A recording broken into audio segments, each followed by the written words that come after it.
वक्फ संपत्ति को लेकर बड़ा प्रकरण आया सामने।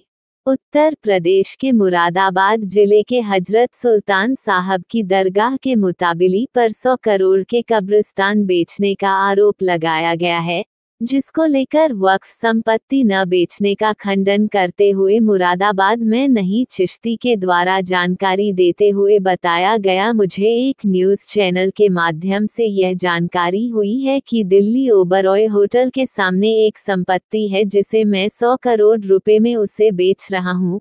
हजरत निजामुद्दीन साहब में ये प्रॉपर्टी स्थित है। मैं बहुत बड़े दरबार का खादिम हूँ, मुसलमान हूँ, वक्फ प्रॉपर्टी है, यह मैं क़यामत तक बेचने की नहीं सोच सकता हूँ। मुझे बदनाम करने के लिए जो वीडियो वायरल करी गई है उसमें फर्जी खबरें बनाकर के टीवी पर दिखाई गई है। उसे प्रॉपर्टी में सिर्फ पेड़ खड़े हुए हैं, उसे संपत्ति पर कोई भी खबर नहीं है और कोई भी कब्रिस्तान नहीं है। कोई भी अभी भी उसे जमीन पर पहुंचकर जाकर देख सकता है। उसे जमीन पर सिर्फ पेड़ खड़े हुए हैं। दरगाह के बाई साइड में कुछ खबरें बनी हुई है जो वहां पर कुछ लोग रहते हैं, उनके परिवार वालों की खबरें हैं। जो जमीन मेरे पास वक्फ है उसे जमीन पर कोई भी काबर नहीं है। इसका तमाम रिकॉर्ड मेरे पास है। इस प्रॉपर्टी में कोई भी कब्र नहीं है, ना कभी कोई कब्र थी और ना कभी कब्र होगी कभी भी। फर्जी रिपोर्ट बना करके बगैर जानकारी करे बदनाम करने काम को अंजाम दिया गया है। जो वहां पर दरगाह पर मौजूद लड़का है उसके द्वारा ये साजिश रची गई है, इस प्रॉपर्टी को हड़पने के लिए है। हजरत शाह बाबा की दरगाह पर बैठे हुए लड़के के द्वारा यह अफवाह फैलवाई गई है। ये बिल्कुल ओबरॉय होटल के सामने है। इस खालिक के द्वारा यही जगह दूसरा खसरा नंबर लिखिए पंजाब में जाकर के अपने परिवार के साथ भेज भी दी है। इसके तमाम दस्तावेज मेरे पास मौजूद है। तभी इस प्रकरण को लेकर शिकायत की गई थी। पुलिस ने इस पूरे मामले में कार्यवाही की थी। 1992 से यह प्रॉपर्टी मेरे पास है। ओबरॉय होटल के पास एक संपत्ति है जो 1992 में मुझे वक्फ बोर्ड में इसकी फाइल विचाराधीन है, जो मुझे नोटिस मिला है। लगातार इसमें हियरिंग हुई है। मेरे द्वारा एक प्रार्थना पत्र दिया गया है जो पुलिस का समय है और हमारे नाम में बढ़ा देना चाहिए। इस जमीन पर बहुत सारे भूमियां वहां पर आए हैं। जब तक ये जमीन मेरे पास है ना कोई कब्जा कर सकता और ना मैं इस जमीन पर किसी और का कब्जा होने दूंगा। वक्फ जमीन को लेकर खड़ा हुआ बड़ा विवाद। जमीन को लेकर जब जानकारी की गई तो बताया गया ये जो जमीन है वो वक्फ लैंड है। ये पहले शकुंतला जी के पास जमीन थी। उनके द्वारा 1992 में यह जमीन मुझे दी गई थी। पहले जमीन लीज पर शकुंतला देवी को दी गई थी। वही उसके सामने जो ओबरॉय होटल है वह भी वक्फ संपत्ति पर ही बना हुआ है। उसमें सिर्फ ये लिखा हुआ है ये प्रॉपर्टी वक्फ की संपत्ति है। मुझे पहले ही जमीन शकुंतला देवी के पास थी और अब यह जमीन मेरे पास है। वक्फ बोर्ड के द्वारा 2011 में एक नोटिस जारी किया गया था।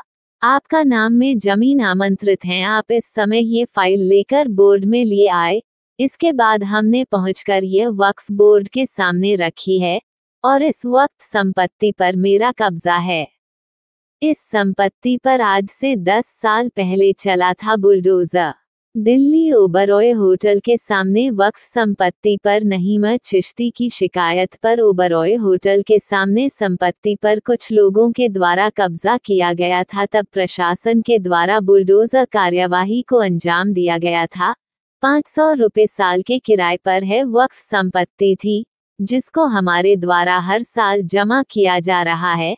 अगर यह मेरे नाम नहीं होता तो पता नहीं कितने भू माफिया इस जमीन को खरीद लेते हैं। शाफिकर रहमान वक्फ का भी संपत्ति में आया नाम। मुरादाबाद जनपद के मुगलपुरा इलाके के रहने वाले नहीम चिश्ती के द्वारा बताया गया, मेरे वालिद की तरह शफीक उर रहमान वक्फ साहब को मानता था। वक्फ साहब के द्वारा मेरी फाइल को लेकर मंत्रालय में जाकर इसके बाद मेरी फाइल यहां तक पहुंच गई है। किसी के द्वारा मुझे कोई पैसा नहीं दिया गया है। डॉक्टर बक हमेशा जायज काम करते थे। अब ये फाइल मेरी वक्फ बोर्ड में पेंडिंग है। मैं इस जमीन को किसी से बचने का कोई वादा नहीं किया है। मुझे बदनाम करने की यह लगातार साजिश रची जा रही है। इसके अलावा कुछ नहीं है। मैं जिम्मेदारी से यह बात कह रहा हूँ। जी सजा साहब, बताइए क्या मामला है पूरा जो प्रेस कॉन्फ्रेंस आज बुलवाई है आपने? देखिए, हमें नहीं चिश्ती, मैंने परसों शाम मुंसिफ टीवी पर एक न्यूज़ देखी 40-50 सेकंड की, जिसमें जिक्र चल रहा था कि मैं ओबराय के सामने प्रॉपर्टी है किसी को 100 करोड़ में उसको बेच रहा हूँ। कहाँ पर? दिल्ली में, हज़रत निज़ामुद्दीन साहब ने ओबराय होटल के सामने। पहली बात यह कि मैं एक बहुत बड़े दरबार का खातिम हूँ, मुसलमान हूँ, वक्फ प्रॉपर्टी है, ये मैं क़यामत तक सोच भी नहीं सकता। दूसरा, उसमें गलत ये हुआ है कि उसमें फर्जी कब्रें बना करके टीवी पर दिखाई गई हैं। वहाँ सिर्फ पेड़ खड़े हुए हैं, कोई कब्रिस्तान नहीं है, कोई उस पर कब्र नहीं है। जाके कोई भी अभी भी चेक कर सकता है, उसमें सैकड़ों के हिसाब से पेड़ खड़ा हुआ है। दरगाह के बाएं साइड में ज़रूर कुछ कब्रें बनी हुई हैं, जो वहाँ के लोग रहते हैं उनकी कब्रें वो बनी हुई हैं, लेकिन इस साइड में आज तक, जहाँ तक मेरे पास इसका रिकॉर्ड है, कभी ना इसमें कोई कब्र खुदी थी, ना कब्र है, और ना शायद कभी आगे इसमें कोई कब्र होगी भी। एक बात तो ये हुई है, फर्जी रिपोर्ट बना करके, बिना तस्दीक करके और मुझे बदनाम करने की, ये जो वहाँ पर खालिद लड़का जो जबरन दरगाह पे बैठा हुआ है, ये सब उसकी साजिश के तहत काम हुआ है। किसकी दरगाह है वहाँ? हजरत फिरदौसी शाह बाबा की। ये ओबराय होटल के सामने? ओबराय होटल के सामने है। उसी खालिद ने 1/11/2011 को यही जगह दूसरा खसरा नंबर लिख करके पंजाब में जाकर के अपनी परिवार के साथ उसको बेच भी दी, जिसका प्रूफ मैं देने को तैयार हूँ, मेरे पास रखा हुआ है। फिर मैं इसको लेकर के दिल्ली पुलिस कमिश्नर साहब से, सब अधिकारियों से मिला था। उस पर वहाँ की पुलिस ने मेरी बहुत सहायता की और इन सब पे एक्शन भी कराया। उस जमीन से आपका क्या ताल्लुक है? आपकी क्या हैसियत है? देखिए, 1992 से ये वक्फ प्रॉपर्टी है, लीज की प्रॉपर्टी है। ये पेपर मेरे नाम चले आ रहे हैं, मेरी फाइल वक्फ बोर्ड में विचाराधीन है। वहाँ से मुझे नोटिस जारी हुआ है, महीने में 2 से 3 तारीखें उसमें लगा करती थी। हियरिंग हुई है, 54 की कार्रवाई चली है। मैं बराबर जाता था अपने वकीलों को लेकर के, उसमें कार्रवाई हुई है। मैंने उसमें दरख्वास्त दे रखी है कि ये परफ्यूचर लीज है, इस लीज को हमारे नाम आगे एक्सटेंड कर दिया जाए। बहुत सारे भूमाफिया वहाँ पर आए, लेकिन मैंने उस पर किसी को ना कभी कब्जा होने दिया, ना कब्जा कभी होने दूंगा। तो ये जमीन किसकी थी? मतलब ये वक्फ लैंड है। वक्फ किसने किया? ये वक्फ बोर्ड ने, एक लेडी थी शकुंतला जी, उनको किया था, उन्होंने मुझे किया था 1992 में। सब प्रॉपर्टी शकुंतला को कैसे मिली? लीज पर दी थी। लीज पर दी थी। अच्छा। लीज पर किसी को भी, जैसे अभी प्लॉट है सामने ओबराय होटल, वो भी वक्फ की प्रॉपर्टी है, तो वो भी लीज पर है। इस प्रॉपर्टी का वाकिफ कौन था जिसने वक्फ किया था? नहीं, हम तो इतना जानते हैं कि उसमें वक्फ लिखा हुआ है, ये प्रॉपर्टी वक्फ है, और उन्होंने शकुंतला जी को दी, शकुंतला जी ने उसको हमें किया। शकुंतला क्या किराएदार थी।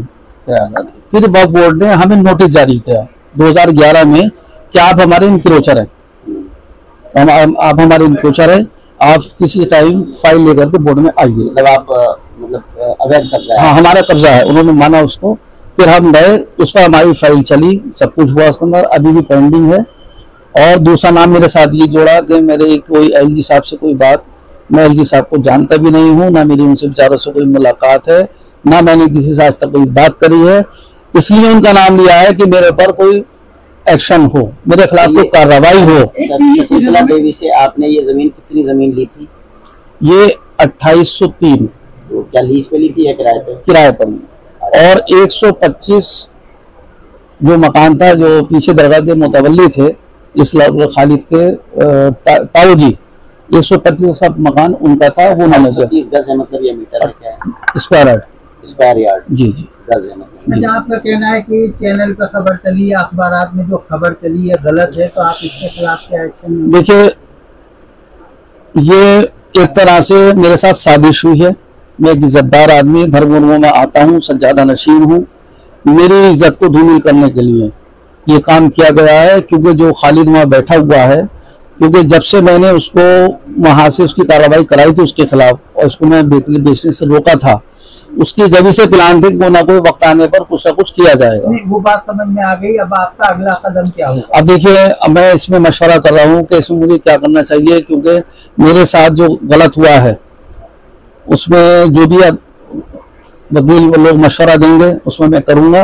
और मेरा इरादा तो यह है कि क्यों मेरी इज्जत से खेला गया है, जो भी लोग इसमें शामिल हैं उस पर मैं मानहानि का मुकदमा तो जरूर करूँगा। एक टीवी चैनल में लंबा चौड़ा कब्रिस्तान दिखाई दे रहा है, उसमें क्या सच्चाई, क्या उसमें? देखिए, मैं बता रहा हूँ, अगर मैं जिम्मेदारी से बात कर रहा हूँ, अगर वहाँ पर एक कब्रिस्तान, 1 इंच कब्रिस्तान, एक कब्र भी साबित कर दी जाए उस जगह पर, तो हिंदुस्तान की सबसे बड़ी जो सजा होती हो वो मुझे सजा दी जाए। तस्वीरों में साफ दिखाई दे रहा है, वो सब फर्जी है।